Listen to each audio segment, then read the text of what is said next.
final Finstown Castle Hotel Formula Boss Ireland race of the 2021 season was held at the 5th Irish Championship Circuit Racing Weekend on the National Circuit at Mondello. With the championship already decided in an earlier race on the day in Sylvie Mullins' favour, this was going to be no easy victory parade as the track was very wet after a heavy downpour. Mullins was on pole, but sadly Johnathan Fildes would not make it to the track to take up his position on the front row. Fergus Faherty needed a strong finish against Race 1 winner Michael Roche to secure the runner-up spot, and Michael was looking forward to a wet race. With Fildes absent, Fergus Faherty would have a clear view ahead of him up the outside of Sylvie Mullins. With Gaughran missing too after his off during the qualifying, Race 1 winner Michael Roche would have a clear view of the back of Tony Greenan, who he passed to win that race. Unfortunately, Mark Dempsey would not take up the start either, but at the back of the grid Shane Rabbit was looking very motivated. The rain had actually stopped falling in time for the race, but the standing water was very significant and was sure to upset the status quo. After 2 warm-up laps, the drivers came to the grid.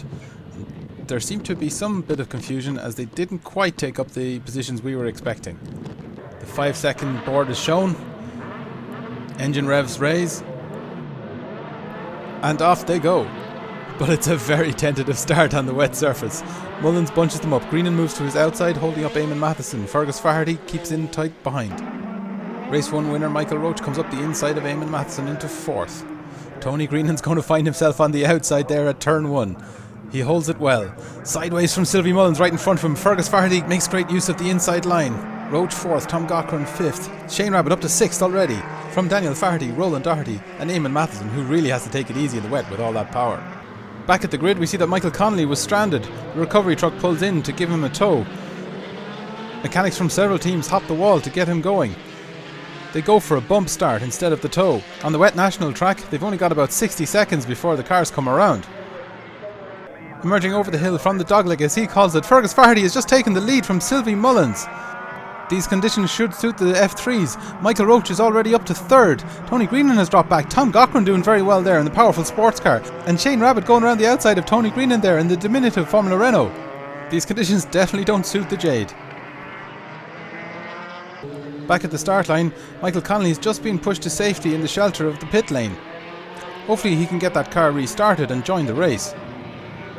Fergus Faherty emerges over the hill, down onto the start finish. He's already built a bit of a lead from Sylvie Mullins. Michael Roche close behind at the corner, but on the straight Tom Gaughran goes past into 3rd place. Shane Rabbit from the back of the grid up to 5th already. Roland Doherty passing Tony Greenan up to 6th. Daniel Faherty 8th and Eamon Matheson back in 9th. Faherty leads Mullins. Michael Roche taking his position back from Tom Gaughran up the inside, but he's spinning! There's damage to Tom Gaughran's car. His front wheels are pointing in different directions. He clips the rear of Roland Doherty's F3 as he limps to the edge of the track. Michael Roche makes a great recovery. His car looks to be all in one piece and he gets going again in front of Eamon Matheson. Tom has made it to the relative safety of the inside of the corner and there is some damage to the aero there. Fergus oblivious to the chaos behind. Sylvie Mullins in 2nd. Shane Rabbit up to 3rd. Roland Doherty doesn't seem to have suffered any consequence of that contact with Tom Gaughran. Tony Greenan 5th and Daniel Faherty 6th. Michael Roche begins his pursuit of them. And Eamon Matheson is probably hoping that a dry line will soon emerge. Fergus Faherty starts lap 3. A race win would be consolation for losing the championship to Sylvie Mullins and secure him the Boss 2 category. Shane Rabbit is on a mission ahead of Roland Doherty. Daniel Faherty is challenging Tony Greenan, but it got a bit sideways coming onto the straight there and lost a bit of ground. If there was contact between Tom Gaughran and Michael Roche, he's probably just waiting to see is everything still holding together. The track is still very wet, but it looks like spray might not be such an issue anymore. 1st, 2nd, 3rd and 4th all seem very evenly spaced at the moment. These are super positions for Rabbit and Doherty. And there's a great tussle going on between Tony Greenan and Daniel Faherty. As Tom Gaughran walks back to the paddock, Michael Roche continues behind. As they return from the country, Mullins looks like he's lost a bit of ground to Fergus, and Shane has caught him up. Behind Roland, Tony is still holding off Daniel. At the start of lap 4 we see just how much ground Mullins has lost, and Shane Rabbit is challenging him. This is a David and Goliath battle if ever I saw one. Roland Doherty is maintaining the position he held in race 1. And look in the distance, Daniel Faherty is up the inside of Tony Greenan. He doesn't go sideways this time, and they're neck and neck down the straight. Tony is edging ahead, and Michael Roche is catching the pair of them. Way out in front, Fergus Faherty can take the driest line. Sylvie Mullins earned a bit of distance from Shane Rabbit on the straight. Let's see how it is after the tighter sections of the track. Fergus maintains his course. Behind him we see that the spray conditions are quite bad on this centre part of the track.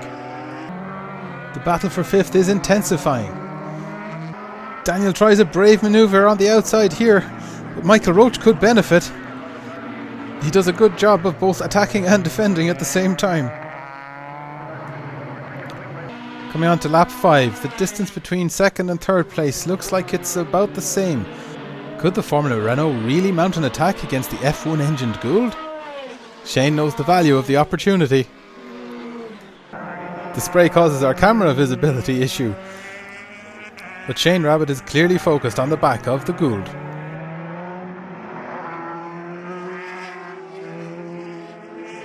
Back at the final turn of lap 4, we see Michael Roche has spun after making great progress behind Tony Greenan and Daniel Faherty. He managed to keep going, he reverses and then continues forward.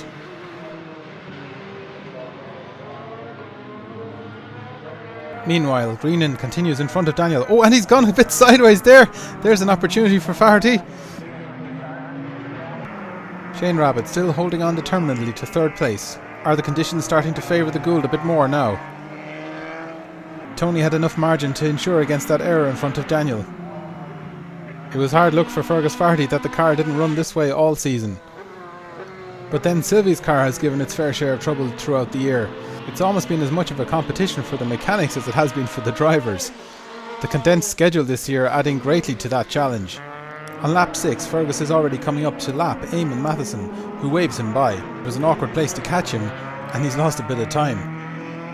But the margin is still really quite big to Sylvie. Shane goes lock to lock behind him. On the final corner of lap 5, Greenan looks like he too is struggling with grip. I think the drivers may be getting a little frustrated that traction doesn't seem to be improving. Daniel continues to work on him, looking up the inside this time. Meanwhile, brother Fergus continues to dominate in the conditions. Passing Eamon could have an effect on 2nd, 3rd and 4th positions. After the dogleg, Daniel emerges in front of Tony Greenan. This race is going well for the Faherty brothers. Sylvie Mullins approaches the final corner of lap 6, and Shane Rabbit has gone off across the gravel trap. They had passed Eamon Matheson successfully. Maybe there was an opportunity there for Shane, but it's gone now. Roland Doherty moves up to 3rd. It didn't look like he went in too hard. I'm sure Shane is okay. What a shame. That was an heroic effort. Fergus Faherty looks untouchable in the wet. Sylvie is probably just hoping that it could dry out. They're still only about half distance. Now Roland, in his best position ever, must consider whether he goes after Sylvie. Daniel Faherty in 4th place looks like he can hold that position ahead of Tony Greenan. Michael Roche, now up to 6th, has still got a long way to go. That sunlight shining through the spray is probably having more of an effect on the visibility than when there was actually more water on the track earlier. Mullins looks composed. Roland might be having a little bit of a push. Fergus's F3 cuts through the standing water like a knife.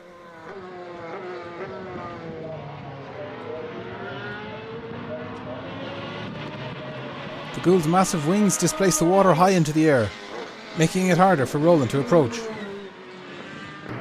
The top 3 have a huge advantage over 4th, 5th and 6th places. All 3 of them would have something to celebrate if the race finished like this. Faherty, the race win and maximum points in the Boss 2 Championship. Mullins, the overall championship. And Roland Doherty, his first podium in Boss racing. Daniel Faherty in 4th place is also on course for his best ever finish in Boss racing, as he laps Eamon Matheson. Behind Daniel Faherty we see Tony Greenan has made it safely past Eamon Matheson, and Michael Roche is coming up to do the same. I'd say Fergus is wise to keep pushing. In the record-breaking form Sylvie had in qualifying, he wouldn't be long to catch up if the track dried.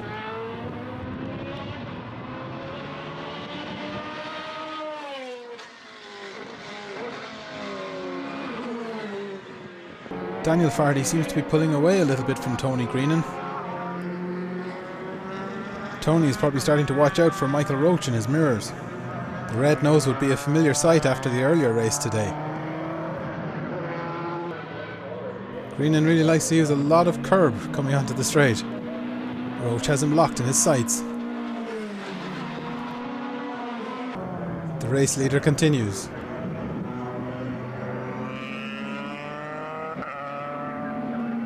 It's the rooster tail you see first when you look for Sylvie Mullins in 2nd place.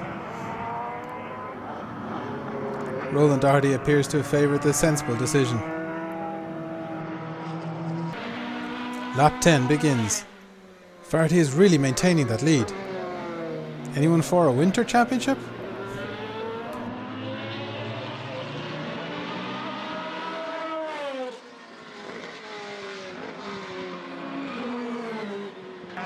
Out of the mist now on lap 9, and it's Michael Roche that appears ahead of Tony Greenan behind Daniel Faherty.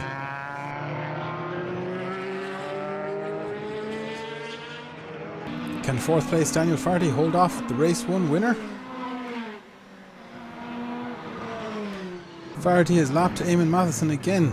The conditions really just didn't improve to help that jade along.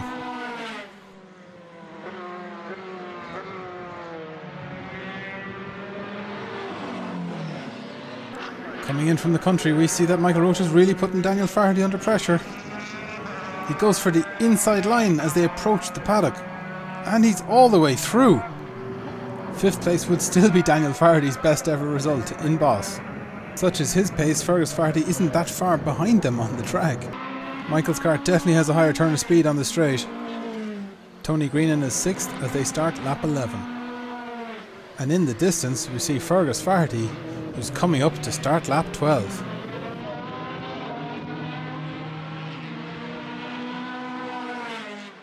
Sylvie Mullins has made a little bit of ground on him. And Roland Doherty's 3rd place should be secure from Michael Roche.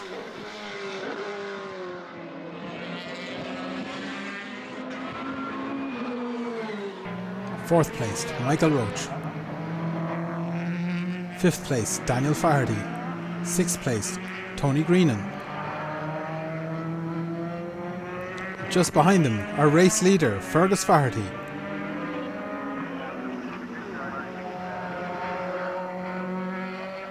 I think Sylvie Mullins could be starting a charge.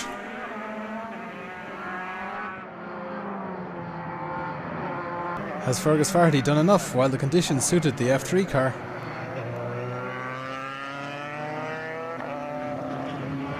This part of the course seems to dry out slower. Roche starts lap 12. As does Daniel Faherty and Tony Greenan. Fergus Faherty dashes down the straight to complete it. Sylvie comes into view before Fergus is out of shot.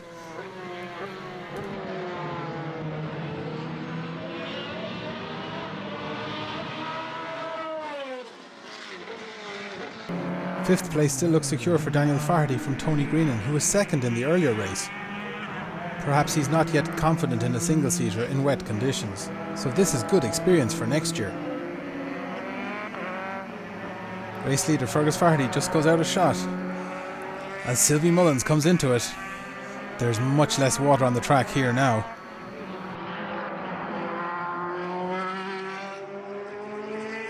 Third place Roland Doherty, switching direction confidently.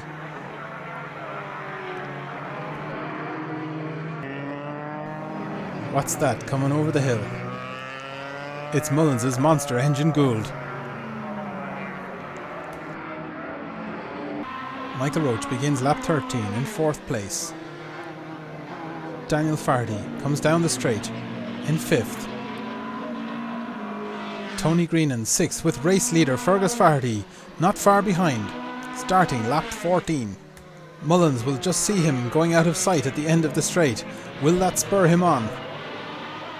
For Roland Doherty in 3rd place, this is a huge margin to be taking your first podium by.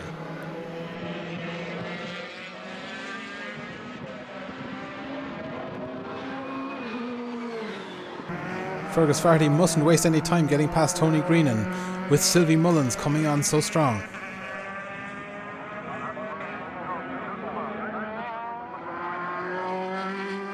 At the back of the paddock we see that he has made it safely through unhindered. On the straight, brother Daniel leaves him plenty of room. He has only half the straight to spare over Sylvie Mullins as he starts lap 15.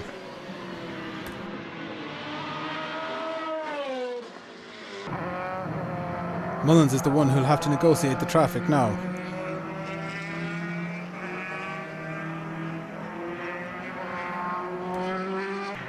In 3rd place, Roland Doherty has little to worry about except concentration. That doesn't seem to be a problem. In the middle of the lap, Fergus still has the 2 back markers between him and Mullins.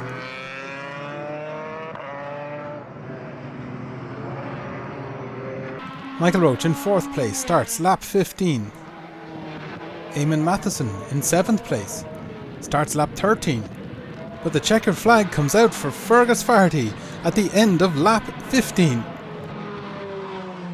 His brother Daniel completes lap 14 in 5th place. Tony Greenan is 6th, and there goes Sylvie 2nd.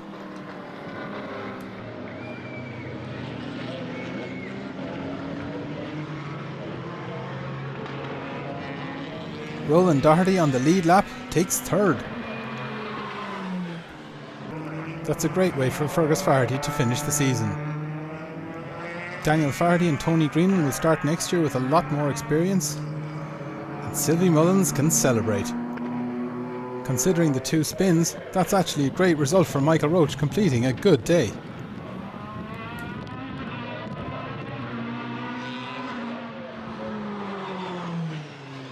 Fergus thanks the marshals that braved the conditions. Here's confirmation of those championship points. Sylvie Mullins with a fine lead at the end, Fergus Faherty 2nd, and Michael Roche a close enough 3rd. Eamon Matheson's finish earned him a position ahead of Gaughran in the championship. Eamon's self-built Jade has come out as the top sports car in the Boss 1 championship. Michael Connolly and Tom Gaughran actually scored equal points in the class, which is for over 2 litre cars. If Fergus didn't win the championship overall, he certainly took maximum points in the Boss 2 category. Michael Roche closed in as the season progressed, and Roland Doherty's 3rd place overall earned him that position in the class championship too. We had a quick word with Daniel Faherty, who'd had a great race. Oh, I did. It was very tricky now. Very tricky. Very slippy. Once or twice, nearly got caught out and just kept it on, kept it in there, you know. Roland Doherty, did you think you'd be on the podium when you started this boss crack by the end of the year? Not at all. The podium from the back, maybe. But no, never thought I'd be on top. After the machinery that's on the grid there, like, it's unbelievable. To put it into 3rd, like, it's just unbelievable, really. Fergus, okay, you didn't get the championship, but that was a nice finish to the end of the year. Oh, it was a great finish. We were a little bad luck in the first race, broke the top cable, and it was wet for this race, and the car was magic in the wet. I have to say, it was just on rails, you know. Didn't know how fast we were going, so I just kept an eye on the guys behind and kept a steady pace, you know. Well done, you judged it very well. Yeah, no, it's been great to get a result at the end of the last race of the year too, so it's always good that way too. Immediately after the race, Championship Coordinator David Smith presents Sylvie Mullins with the Ken Files Memorial Trophy. He tells us about the race. It was good. I enjoyed it in one way, because I didn't know if it was going to stay going, but yeah, it was fine. I couldn't live with Fergus. He was gone. I tried a few times and I had a few tank slappers, so I said, back off here or I'll be facing backwards. So it was enjoyable. Both Sylvie and his team have sacrificed a huge amount of time and effort to make this happen. Not only have they won their chosen discipline, but they've also created a great spectacle for us to enjoy all year.